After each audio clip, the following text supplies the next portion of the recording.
90 రోజుల కోర్సు పూర్తి చేస్తే చాలు 100% ప్లేస్మెంట్ సపోర్ట్ తో సాఫ్ట్వేర్ జాబ్ మీ సొంతం. వెంటనే కోడ్ జ్ఞాన్ డెస్టినేషన్ ని సంప్రదించండి. వివ సంపృక్తౌ వాగర్థ ప్రతిపత్తయే జగతః పితరౌ వందే పార్వతీ పరమేశ్వరౌ. సదాశివ సమారంభాం శంకరాచార్య మధ్యమాం అస్మదాచార్య పర్యంతం వందే గురు పరంపరాం. ఆదిత్యాయ చ సోమాయ మంగళాయ బుధాయ చ గురు శుక్ర శనిభ్యశ్చ రాహవే కేతవే నమః. శృంగేరి జగద్గురు పీఠాధిపతులకి కంచి పీఠాధిపతులకి నమస్కారములు తెలియచేసుకుంటూ కార్యక్రమాన్ని ప్రారంభిద్దాం. ఇక గమనించుకున్నట్లయితే మార్చి 7వ తారీఖు నుంచి 15వ తారీఖు వరకు 12 రాశుల్లో జన్మించినటువంటి వారికి ఏ విధంగా ఉండబోతుందో తెలుసుకునే ముందు గ్రహ సంచారం తెలుసుకుందాం. వృషభ రాశిలో గురువు, మిథున రాశిలో కుజుడు స్తంభించి ఉండడం, అలాగే కన్యా రాశిలో కేతువు, కుంభరాశిలో రవి శని యొక్క సంచారము, మీన రాశిలో శుక్రుడు బుధుడు రాహు యొక్క సంచారం. ఇక 12 రాశుల్లో జన్మించినటువంటి వారికి ఒక్కొక్కరికి ఒక్కొక్క రాశిలో జన్మించినటువంటి వారికి ఏ విధంగా ఉండబోతుందో తెలుసుకునే ప్రయత్నం చేద్దాం. మార్చి 7వ తారీఖు నుంచి 15వ తారీఖు వరకు వృషభ రాశిలో జన్మించినటువంటి వారికి ఏ విధంగా ఉండబోతుందో తెలుసుకున్నాం. ముఖ్యంగా రాశిలోనే గురు సంచార యొక్క ప్రభావం వెరసి యోగదాయకమైనటువంటి పరిస్థితి అని చెప్పవచ్చు. ఇక చూసుకున్నట్లయితే 11వ ఇంట శుక్రుడు బుధుడు రాహు వీటి యొక్క ప్రభావం వలన ప్రధానంగా వ్యాపారస్తులకి, ముఖ్యంగా ఈ సంబంధించినటువంటి ఎక్సైజ్ డిపార్ట్మెంట్లో ఉంటారు కదా, అటువంటి రంగంలో ఉన్నటువంటి వారికి, అనగా బేవరేజెస్ రంగం వాళ్ళకి చాలా యోగదాయకమైనటువంటి పరిస్థితిగా ఉంటుందని చెప్పవచ్చు. ఇక ముఖ్యంగా రెడీమేడ్ గార్మెంట్స్ నడిపేటువంటి వ్యక్తులు, బొటిక్స్, బ్యూటీ పార్లర్ నడిపేటువంటి వ్యక్తులు ఎవరైతే ఉన్నారో వాళ్ళకి అన్ని రకాలుగా విజయాలు పొందుతారు. వ్యాపార విస్తరణ జరిగేటువంటి అవకాశాలు గోచరమవుతున్నాయి. ఇక ప్రధానంగా చూసుకుంటే ఇన్వెస్ట్మెంట్స్ ఏవైతే ఉన్నాయో వాటి పరంగా ఉన్నటువంటి వాళ్ళకి, అనగా ఈ స్పెక్యులేషన్ రంగంలో ఉన్నటువంటి వారికి లేదా ఇన్వెస్ట్మెంట్ పరంగా ఉన్నటువంటి వాళ్ళకందరికీ కూడాను యోగదాయకం. పెట్టిన పెట్టుబడికి రాబడి అధికంగా వచ్చే అవకాశాలు ఈ యొక్క 7వ తారీఖు నుంచి 15వ తారీఖు వరకు అన్ని రకాల వ్యాపార రంగంలో ఉన్నటువంటి వారికి గోచరమవుతున్నాయి. ఇక ముఖ్యంగా చూసుకున్నట్లయితే ఉద్యోగ సంబంధమైనటువంటి విషయాల్లో ఉన్నటువంటి వారికి ఖచ్చితంగా మంచి ఉద్యోగం లభించడం, నిరుద్యోగస్తులకి యోగదాయకము, మంచి సువార్త వింటారని చెప్పవచ్చు. అలాగే ప్రమోషన్స్ కోసం ఎదురు చూసేటువంటి వ్యక్తులకి లాభదాయకమైనటువంటి పరిస్థితి అనేటువంటిది ఉంటుంది. ఇక ప్రధానంగా చూసుకున్నట్లయితే కుజుని యొక్క ప్రభావమే కాస్త జాగ్రత్తలు పాటించాలి. వాక్స్థానంలో కుజుడు స్తంభించి ఉండడం అది అంత మంచిది కాదు, యోగదాయకమైనటువంటి పరిస్థితి కాదు.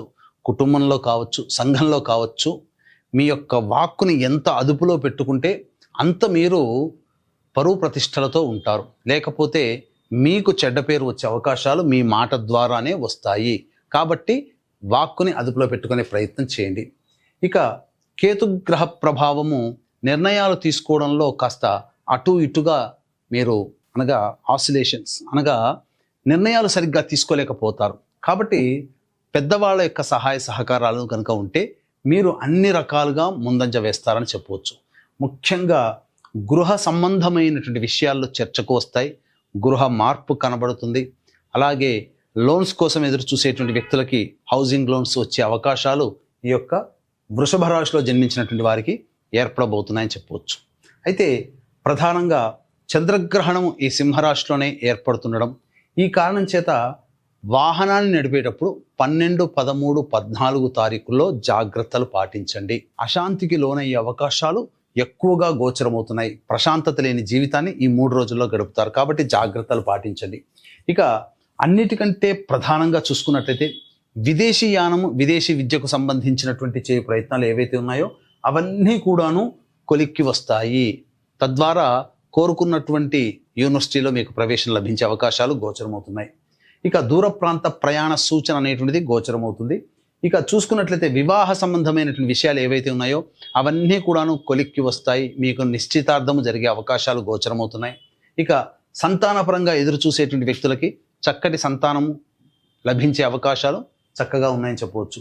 అయితే ఇక్కడ ప్రధానంగా చూసుకున్నట్లయితే భూగృహ వసతులకు సంబంధించినటువంటి ప్రయత్నాలు ఆనందదాయకంగా ఉంటాయి. ఇక మనం చూసుకున్నట్లయితే రోజువారీ జీవితంలో, అంటే గ్రహాల యొక్క సంచార ప్రభావం చూసుకున్నట్లయితే ఒక కేతువు మరియు కుజగ్రహ ప్రభావము తప్ప మిగతా అన్ని గ్రహాల ప్రభావము అనుకూలంగా ఉన్నటువంటి కారణం చేత అన్ని రంగాలలో ఉన్నటువంటి వారికి మంచి జరుగుతుంది. ఎఫ్ఎంసీజీ ఫుడ్కు సంబంధించినటువంటి వ్యాపారస్తులు, రెస్టారెంట్, హోటల్స్, అలాగే సంబంధించినటువంటి బోర్డింగ్ అండ్ లాడ్జింగ్, ఈ సంబంధించినటువంటి సూపర్ మార్కెట్ నడిపేటువంటి వ్యక్తులు, అలాగే ఈ ఎడ్యుకేషనల్ ఇన్స్టిట్యూషన్స్, జ్యువెలరీ రంగంలో ఉన్నటువంటి వాళ్ళు, పికిల్స్ అనగా ఈ కర్రీ పాయింట్స్ నడుపుకునేటువంటి వాళ్ళు, పండ్ల వ్యాపారస్తులు, వీళ్ళకందరికీ కూడాను లాభదాయకమైనటువంటి పరిస్థితి ఉంటుంది. అయితే రియల్ ఎస్టేట్ రంగము, లాయర్ రంగంలో ఉన్నటువంటి వాళ్ళు, రైతులకి మాత్రం కాస్త గడ్డు కాలముగా చెప్పవచ్చు. అనుకున్న విధముగా జరగకపోవచ్చు, జాగ్రత్తలు పాటించండి. లాయర్ రంగంలో ఉన్నటువంటి వారికి ప్రభుత్వపరమైనటువంటి ఇబ్బందులు కలిగే అవకాశాలు గోచరమవుతున్నాయి. ఇక మనం చూసుకున్నట్లయితే ప్రభుత్వ పరంగా పనిచేసేటువంటి ఉద్యోగస్తులు ఎవరైతే ఉన్నారో వాళ్ళకి బదిలీలతో కూడుకున్నటువంటి ప్రమోషన్స్ లభిస్తాయి. కాబట్టి జాగ్రత్తలు పాటించండి. ఏతావాత చెప్పుకొచ్చేది ఏమిటంటే ఈ యొక్క వృషభ రాశిలో జన్మించినటువంటి వారికి అనుకూలత ఎక్కువగానే ఉన్నదని చెప్పవచ్చు. అయితే కేవలం ఇవి గ్రహ సంచార ప్రభావాన్ని మనం చూస్తున్నటువంటిది. అలాగే మిగతా గ్రహాల యొక్క ప్రభావం ఏ విధంగా ఉంటుంది అనగా 7వ తారీఖు నుంచి 15వ తారీఖు వరకు రోజువారీగా ఎటువంటి ఇబ్బందులు ఎదురవుతాయి అనేటువంటిది మనం ఒక లుక్ వేద్దాం. చూసుకున్నట్లయితే ప్రధానంగా 7వ తారీఖు రోజున మీరు ఏదైనా పెండింగ్లో ఉన్నటువంటి పనులు ఉంటాయి కదా, బాధ్యతలు ఉంటాయి కదా, వాటన్నిటినీ పూర్తి చేసుకుంటారు, సంతోషంగా ఉంటారు, ఆనందదాయకంగా విందులు వినోదాల్లో మీ కుటుంబ సభ్యులతో గడుపుతారని చెప్పవచ్చు. ఆత్మవిశ్వాసంతో ఉంటారు ఆ రోజున. ఇక 8, 9 తారీఖుల్లో గనక చూసుకున్నట్లయితే ప్రధానంగా జీవిత భాగస్వామితో కానీ వ్యాపార భాగస్వామితో కానీ పొరపచ్చాలు వచ్చే అవకాశాలు గోచరమవుతున్నాయి. ధనపరంగా చూసుకున్నా ఎదుటి వాళ్ళ కోసం ఎక్కువగా ఖర్చులు పెట్టాల్సినటువంటి పరిస్థితి గోచరమవుతుంది. అన్నిటికంటే మించి మీ యొక్క వాక్కుని ఎంత అదుపులో ఉంచుకుంటే ఆ 2 రోజులు ఆనందదాయకంగా మిగతా రోజులు గడుపుతారని చెప్పవచ్చు. ఇక 10, 11 తారీఖుల్లో కనుక చూసుకున్నట్లయితే కొత్త వ్యక్తులు పరిచయం అవుతారు. అన్నిటికంటే మించి రాని బాకీలు వసూలవుతాయి, ధనపరమైనటువంటి సమస్యలు తీరుతాయి, ఆనందకరంగా మీ కుటుంబ సభ్యులు మీ యొక్క స్నేహితులతో గడుపుతారని చెప్పవచ్చు. ఇక 12, 13, 14 తారీఖుల్లో చంద్రగ్రహణం కూడా ఈ యొక్క 12, 13, 14 తారీఖుల్లో ఉన్నటువంటి 14వ తారీఖు నాడు ఏర్పడుతుండడం. ఇక అన్ని విధాలుగా చూసుకున్నట్లయితే గృహ సంబంధముగా, వాహన సంబంధముగా సమస్యలు తలెత్తేటువంటి అవకాశాలు, ముఖ్యంగా తల్లిగారి ఆరోగ్యం పట్ల శ్రద్ధ వహించాల్సినటువంటి రావడం, ఇవన్నీ కూడాను గోచరమవుతున్నాయి. కాబట్టి జాగ్రత్తలు పాటించండి. ఇక ప్రధానంగా ధనపరమైనటువంటి సమస్యలు, ఖర్చు కూడా అధికంగా ఉంటుంది. ఏ పని చేయాలన్నా కానీ ఆసక్తి ఈ 12, 13, 14 రోజుల్లో ఉండదు. ఇక 15వ తారీఖు రోజున మీ ఆరోగ్యం పట్ల శ్రద్ధ వహించాలి. అలాగే ఏ పని చేయాలన్నప్పటికీ కూడాను ప్రశాంతత, బద్ధకము ఎక్కువగా ఉండడం, ప్రశాంతత లేని జీవితాన్ని గడపడం అనేటువంటిది చెప్పవచ్చు.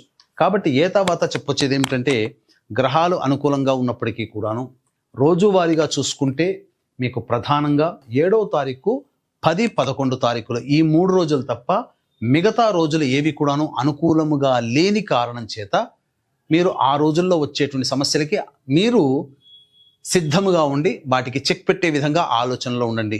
తప్పకుండా మీకు విజయం జరుగుతుంది. అలాగే ఈ యొక్క 14వ తారీఖు రోజున మనకు భారతదేశంలో గ్రహణం కనిపించకపోయినప్పటికీ మిగతా దేశాల్లో ఈ యొక్క అనగా అమెరికా, కెనడా, మెక్సికో ఇలాంటి దేశాలు, న్యూజిలాండ్, ఆస్ట్రేలియా వంటి దేశాలలో, ఈ దేశాలలో సంపూర్ణ చంద్రగ్రహణం అనేటువంటిది ఏర్పడుతున్నటువంటి కారణం చేత గ్రహణం కనిపించదు కాబట్టి పాటించాల్సినటువంటి ఆచార నియమాలు లేవు. కానీ ప్రపంచవ్యాప్తంగా ఎక్కడో ఒక చోట గ్రహణం సంభవిస్తున్నటువంటి సమయం అమూల్యమైనటువంటి సమయం. ఆ యొక్క గ్రహణం సంభవిస్తున్నటువంటి రాశి నుంచి కొన్ని రాశుల వారికి, ప్రపంచవ్యాప్తంగా ఉన్నటువంటి వాళ్ళకి కొన్ని ఇబ్బందికర పరిస్థితులు. ఏ రాశుల వారికి అనంటే మేషము, వృషభము, కర్కాటకం, సింహము, కన్య, వృశ్చికం, ధనస్సు, మకరం, కుంభం ఈ రాశులలో జన్మించినటువంటి వారికి గ్రహణ దోషం ఉంది. కాబట్టి 14వ తారీఖు రోజున మా పీఠం ఆధ్వర్యంలో గ్రహణ దోష నివారణ హోమాలు అనేటువంటి పర్ హెడ్ 2100 రూపాయలకి చేయించడం జరుగుతుంది. అవకాశం ఉన్న వాళ్ళు కార్యక్రమ తదనంతరం కాంటాక్ట్ చేసి మీ గోత్రనామాదులు నమోదు చేసుకోవచ్చు. అలాగే ఈ యొక్క వృషభ రాశిలో జన్మించినటువంటి వారు సమస్యల పరిష్కారం కోసం సుబ్రహ్మణ్య భుజంగ స్తోత్ర పారాయణము, కాలభైరవాష్టక పారాయణం ప్రతిరోజు 3 సార్లు పఠించాల్సిందే. ఇప్పుడు చెప్పినటువంటి విషయాల కంటే ఇంకా విభిన్నంగా మీ యొక్క జీవితం ఉందంటే మీ యొక్క జన్మజాతకంలో నడుస్తున్నటువంటి గ్రహ దశాంతర దశల యొక్క ప్రభావాలు. కావున దగ్గరలోని మంచి ఉపాసనా పరులైనటువంటి జ్యోతిష్యులను సంప్రదించి వారి సలహాలు సూచనలు కనుక పాటించినట్లయితే మరింత మెరుగైనటువంటి జీవితాన్ని పొందుతారని తెలియజేయవచ్చు. సర్వం శ్రీ ఉమామహేశ్వర పరబ్రహ్మార్పణమస్తు.